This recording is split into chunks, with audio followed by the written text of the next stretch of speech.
You are now tuned in to the Kicking It Dolo YouTube channel, the Litty Sports YouTube channel. Clear out the room, I'm coming through. They wanna see what I'm about. Yeah, I got skills, do it for the thrill. I'm on a paper route.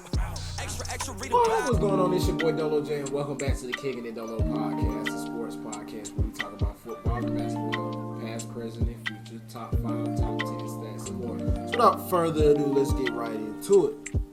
Alright, man, I'm back with another episode. I've been mainly trying to get the sports channel off the ground, so y'all make sure y'all go follow your boy on YouTube at Kicking It Dolo for all the podcasts, other sports videos, and stuff like that. I'm gonna eventually try and get some more people on here, man.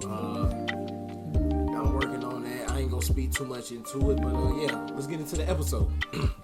So we're gonna get into the NFL portion of the episode first. We're gonna talk about previously the Thursday night game that transpired. The 49ers 21, Seahawks 13.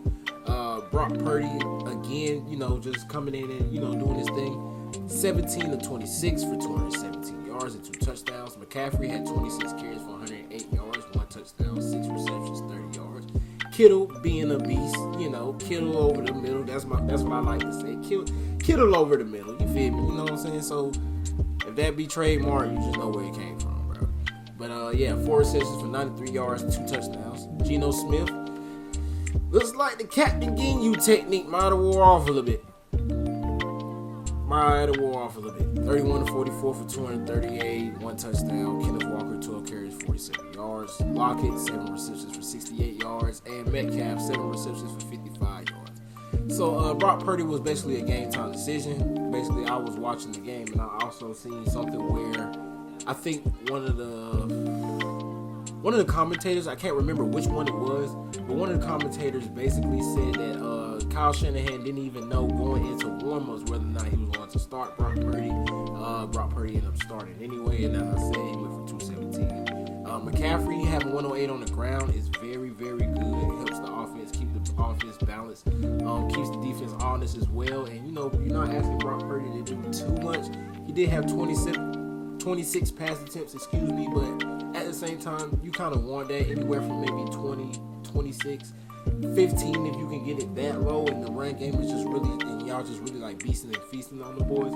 But the last 2 games, basically, since coming in, actually 2.5, I want to say, maybe 2 and 3/4, maybe 2 and a quarter, possibly after Jimmy Garoppolo broke his foot. So what's going on with San Francisco 49ers quarterbacks, bro? Trey Lance basically broke his ankle. Jimmy Garoppolo basically broke his foot. Now Brock Purdy started. He had some rib injuries. They ended up signing somebody, I believe his name is James Johnson, if I'm not mistaken. They thought he was going to have to go. But I'm going to tell you right now, I really didn't think he was going to pull off no Baker Mayfield or anything of that nature. But yeah, man. It's real cool to see what Brock Purdy has been doing, in his 2 starts. Last week they played the Tampa Bay Buccaneers. He had 2 touchdowns as well, and he also had 1 rushing. They ended up winning 35-7, I believe. Yes, 35-7. That's what the score was. And it's just looking real bleak. Real bleak for Tampa Bay right now. Real bleak. But we're gonna talk about them in a minute. But with that win, also the 49ers, they also clinched the NFC West, so it's real interesting to see what's there going on. I believe they're the first team in the NFC to clinch their division. But going on to the NFC South. Talk about Tampa Bay just came off a lackluster performance, to say the least, against the 49ers. Like I said, only amassing 1 touchdown. It's real strange to see a Tom Brady-led team only be 6-7 with 4 games left. But they can possibly, wheel out 4 straight victories and be 10-7. And the season probably didn't start off good, but 10 wins, they can still do 10 wins. The next 4 games are against Cincinnati, Arizona, Carolina, and Atlanta. Carolina is 5-8. I believe they still mathematically have a chance to win. Their next 4 games is against Pittsburgh, Detroit. They also play Tampa Bay, so that game is going to be very, telling of what's going on and how the division plays out. And they also play New Orleans to end the season. Atlanta is 4-9, which is real crazy to me. New Orleans, Baltimore, Arizona, and Tampa Bay are their last 4. New Orleans is 4-9 as well. They play Atlanta on Sunday, Cleveland, and then they have Philadelphia. I'm already chalking that up as a loss for the New Orleans. And then they end the season at Carolina. So somebody has to win the division. Like I said, the teams, nobody has more than 6 wins. Everybody is below 500 now. Tampa Bay has a chance to creep to 500 with the victory over Cincinnati on Sunday. Carolina, they will have to win 3 straight games to jump to 500, and there's no chance for Atlanta nor New Orleans to actually finish 500, given the fact that there is an additional 17th game, and both teams already have 9 losses on the season. So, who do I believe is going to come out of this division? I'm going to still go with Tom Brady, given the fact that it's Tom Brady. But, and the Carolina game is going to be real telling. They play Carolina.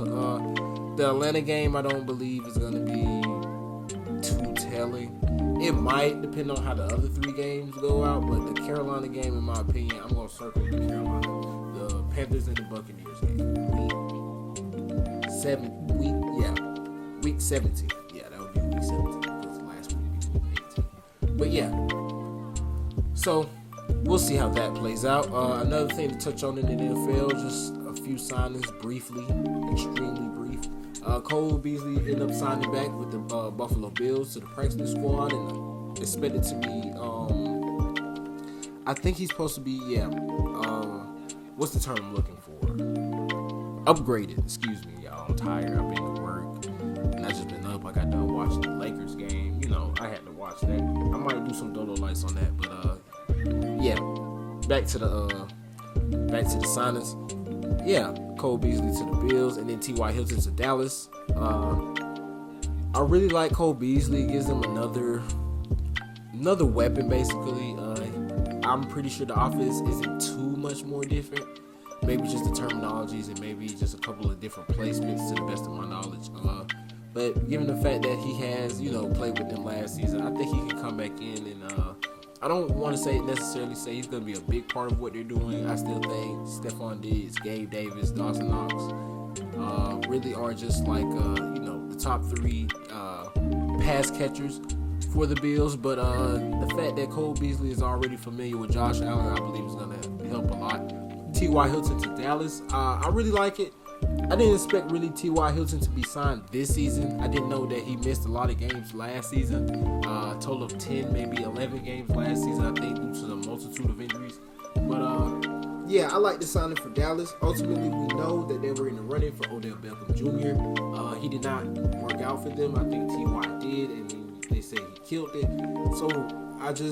So it makes sense why they would sign him. To me, Odell Beckham probably should wait, given the fact that it is the second time you've had surgery on your knee. It's the same injury, and I believe, I don't think his career is over with yet. I think Odell still has a couple of, I wouldn't say great seasons. I think he still has 2 or 3 more good seasons in him, where he could be viable for your offense, maybe as a number 3 option, maybe number 2 option. But yeah, I still like the signing of T.Y. to Dallas. But we're going to see where Odell ends up.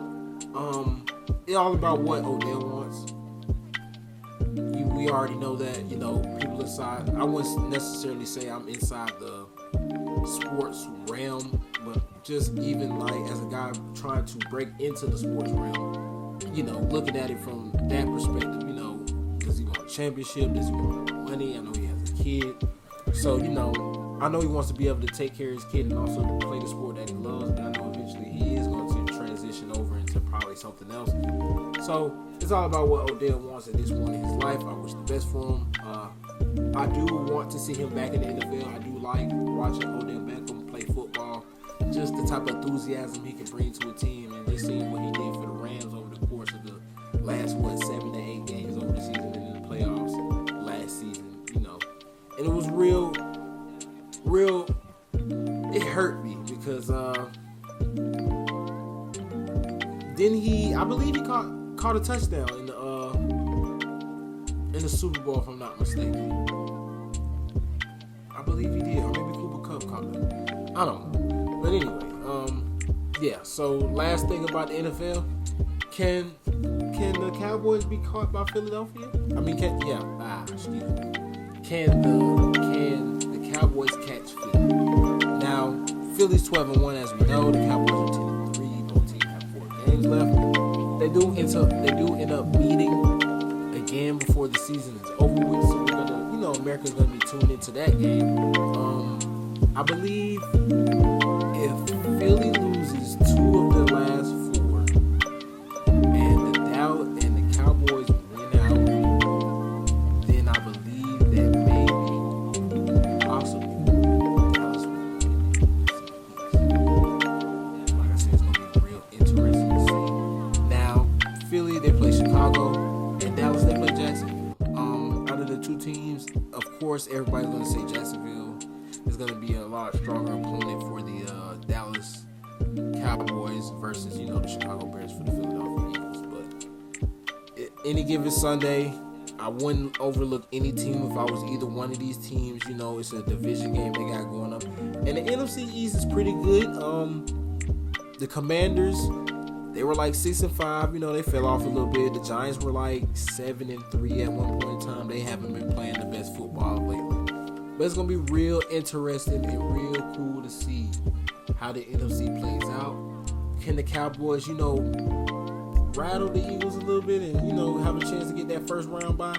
We already know it's only one first round bye in each conference. So it's going to be real interesting to see how that plays out. So, all right, man, we're going to go to the NBA portion of the episode. We're just going to talk about the 2 games that transpired tonight. Basically, the first game, Warriors and 76ers. The Warriors end up losing 106-118. Steph Curry did injure his shoulder. They're calling it I don't know how to pronounce this word correctly. Subluxation. I believe that's the correct term.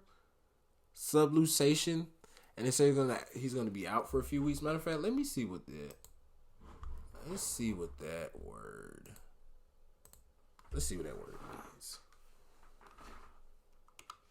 I want to see. I should have looked it up earlier. Yeah. Let's see. No, I'll just look it up on my phone. Subluxation.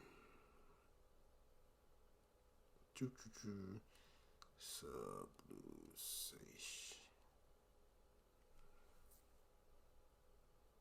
A slight misalignment of vertebrae, regarded in therapeutic therapy as cause of many health problems. So basically, it's a partial dislocation.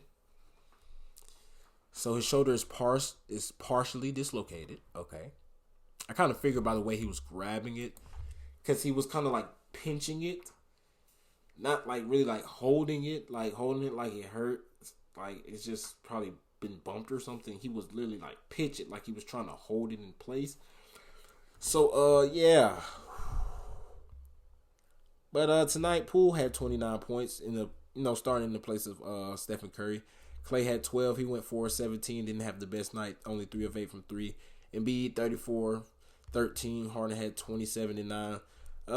Beginning of the game, the Warriors were doing their thing.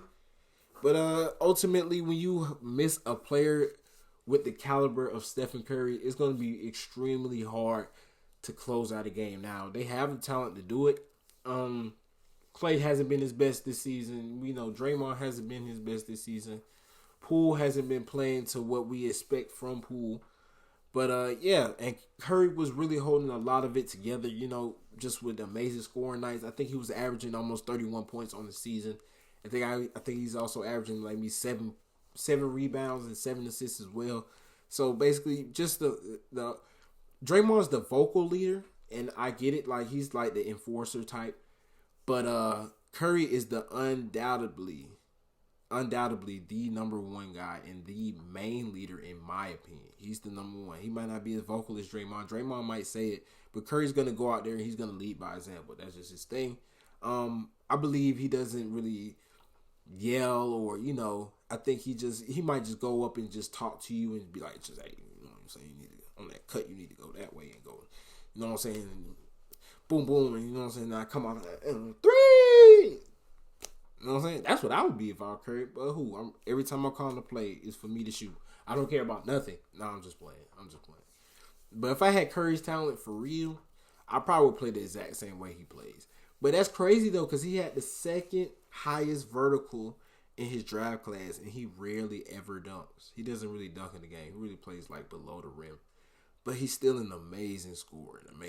So, few weeks, hopefully, Curry comes back and, doesn't miss too much time, barring any setbacks or anything like that. But it's really gonna hurt the Warriors, though. It's a chance. I mean, it's real early in the season, so I don't think they're gonna lose too much ground. Now, let's say this might have happened in March and they didn't really have the best season. Then I think they will probably ultimately end up being a play-in team. But I'm not gonna say that right now. In a few weeks, we'll see how Curry feels. Let's see if he has surgery or not or anything like that. I think Poole is more incapable of stepping up. I don't think he's going to play to the level that Curry has been playing this season. But I do think Poole, along with Clay and Draymond, and James Wiseman, he's back up from the G League. Hopefully they can keep him on the main roster and he can get more playing time against, NBA competition. Not saying that the G League is not good, but I think if you want him to ultimately be what you want him to be, given the fact that you drafted him as high as you did, then you're going to need to play him. Now, it's going to be some games where he might only have 2 points, or he might not have no points, or he might have 1 or 2 rebounds. But, just let him figure out the NBA game and just let the man do his thing, man. So, Steve Kerr, Bob Myers, keep Wiseman in the NBA. Not the G League. Main roster. It's okay. I know y'all want him to play JV sometimes. But we need him to get the varsity tick. You feel me? We need the varsity tick. But yeah.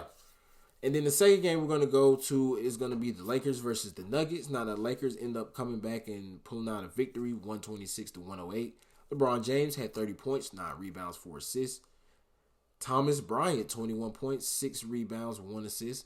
My boy Russell Westbrook, triple-double off the bench. 15 points, 11 rebounds, 12 assists. The Joker, 25 points, 11 rebounds, 8 assists. Good to see Murray out there. 23 points, 5 rebounds, 6 assists. And Eric Gordon, 17 points, 3 rebounds, 1 assist. Aaron. I don't know if I mistakenly said Eric by mistake, but I meant Aaron Gordon. But, yeah, it was a good game. AD, he did start the game. He ended up tweaking I think he had some type of foot injury. It was about maybe 4 minutes and about 43 seconds, somewhere in that time frame. He did ultimately come back in the game and try to give it a go again, but it just wasn't. He didn't look right. So hopefully he doesn't miss a lot of time. I know previously a few games ago he did try to go and ultimately end up sitting out when he had flu-like symptoms.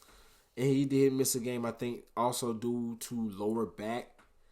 So, yeah, I think he fell hard or something like that. Or he might have tweaked his back going up for a layup or something like that. I don't know. But, for the most part, he's been playing good this season. I made a video on him saying, is he back? So, he's missed a couple games since then. It's a long season. But if he continues to, miss games, now sporadically, maybe a game here, game there, I don't really too much. And if he ultimately end up playing like 77 games out of like 82, or he plays like 75 or even 70, that's fine with me. I say AD, that's basically like a full season for AD. So, not to be funny or anything, we just know the jokes. Always down, always dinged up, stuff like that. But hopefully he doesn't really miss too much time. The Nuggets, they were playing good at the beginning, but towards the end of the game, it's just like they ran out of gas. Once the Lakers really turned up the momentum and stuff like that, it wasn't really, it wasn't really. It wasn't really the Nuggets can do to really slow down the momentum. Westbrook was grabbing the rebound. LeBron was coming out hitting threes, cutting backdoor to the paint, layups and ones. Russell Westbrook was, driving and dishing. Now he had some turnovers. I think he had a span of maybe between the 7 possessions. In those 7 possessions, I think he may have had 3 turnovers. The team as a whole may have had probably like 4 or 5 turnovers, and Russell Westbrook had 3 of those turnovers. So he is aggressive. He does bring the energy and stuff like that. Like I said, he was attacking the paint. He got a bank shot to go in. The 3-ball wasn't really falling for Russ tonight, but he still was aggressive and he's still taking his shots like that. And he still misses layups. I still would like for him to get a little bit more on the layups, but he's been in the league for a little while now, and contact it might not be able to absorb contact as much as you used to, or but Russ was still doing his thing, and I just love his off the bench role. I love how he's embraced it, man. Like, he's really like an injection of energy anytime he comes into the game, whether it be a loose ball or saving a loose ball or a pass or, a layup, or just getting his teammates pumped up after they did something, or after they get an and one, or after they make a shot. Like, it was a drive where he kicked the shooter in the corner.